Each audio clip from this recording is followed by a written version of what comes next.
E aí, tudo bem?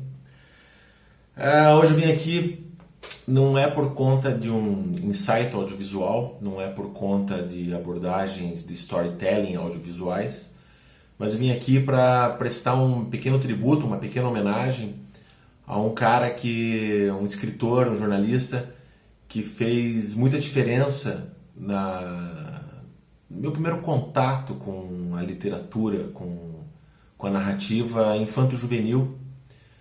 Eu estou falando do Carlos Moraes. Carlos Moraes é um autor gaúcho, ele é um jornalista. Curiosamente, ele foi ordenado sacerdote pela Igreja Católica lá na década de 60. Mais tarde ele foi preso durante o regime militar e durante a prisão dele ele solicitou o desvínculo, né? Cancelou o sacerdócio dele junto ao Vaticano. Depois se tornou jornalista e acabou sendo um escritor de relativo sucesso e hoje um tanto quanto esquecido. Carlos Moraes é um autor de um livro que ganhou o prêmio Jabuti em 1980, chamado A Vingança do Timão, uma epopeia infanto-juvenil à la Goonies, à la melhor literatura infanto-juvenil que a gente encontra fora daqui. Uma narrativa que conta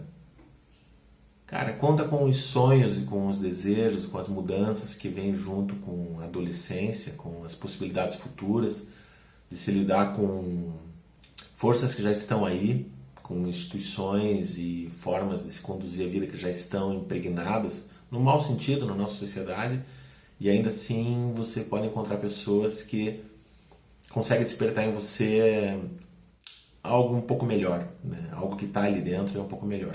E aí eu resolvi retomar uma literatura que eu tinha abandonado de Carlos Moraes há mais de 10 anos.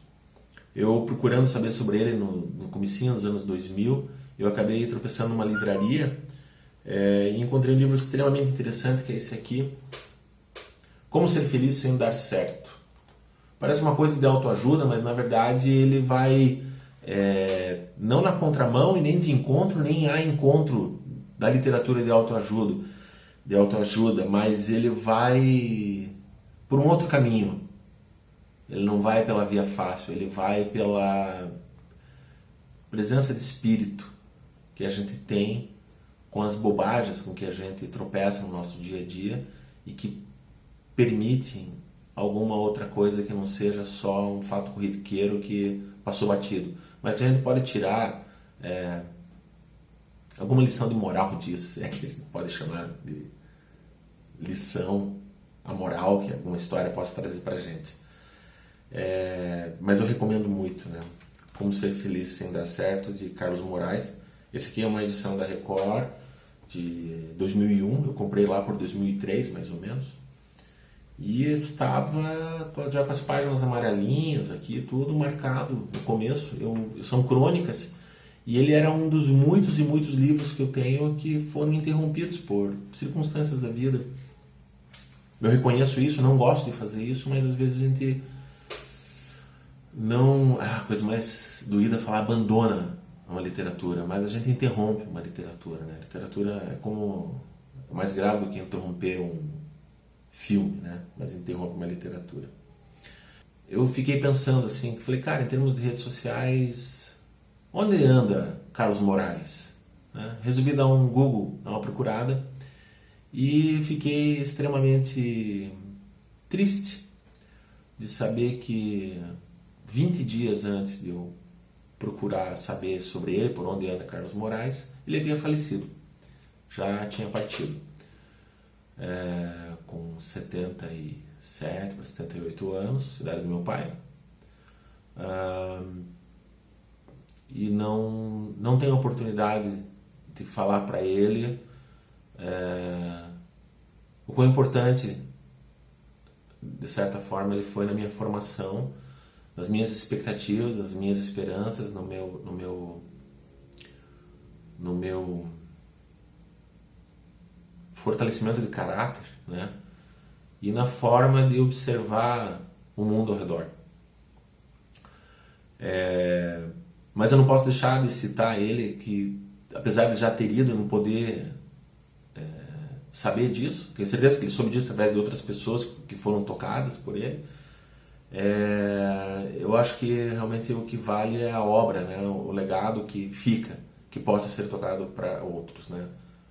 Como esse vídeo mesmo, né? Esse vídeo, ele divulgado, ele compartilhado, ele é visto e ouvido daqui para frente em qualquer data, talvez ele tenha chance de tocar alguém.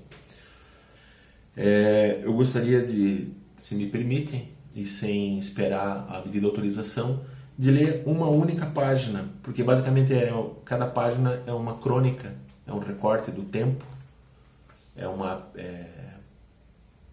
presença do olhar e dos pensamentos de Carlos Moraes sobre circunstâncias que aconteceram na vida dele. Eu vou ler aqui da página 59, a crônica Lucros e Perdas. Hoje contando parece inventado, mas uma vez, numa praça em Vinha del Mar, no Chile, eu me encontrava numa situação bastante próxima do desespero final. Tinha perdido uma revolução no Brasil e uma namorada no Uruguai. Tinha frio, fome, e ali estava, quase sem dinheiro, à espera de um ônibus para um bairro entre os cerros de Valparaíso, onde pessoas que eu nunca vira me ajudariam ou não. De repente senti que atrás de mim alguém me olhava com absoluto carinho. Me voltei, era um poeta. Nada demais, o Chile vive cheio de poetas. Só que este era bastante idoso e me olhava na forma de uma estátua solitária, sob o qual tinha gravado um soneto que parecia ter sido seu último e definitivo acerto de contas com este mundo. Não cheguei a ler todos os versos, porque os 2 primeiros já me bastaram. Neles, o velhinho declarava com um desassombro completo, abre aspas, dou por ganhado todo o perdido e dou por vivido todo o sonhado, fecha aspas. Não sei se foi de fato ou de coração que, de repente, me vi abraçado àquela estátua. Sei que, abraçado nela, cheguei à terra firme e aqui estou hoje contando essa história. Feliz não digo, mas sereno, que é o que importa. Carlos Moraes, muito obrigado.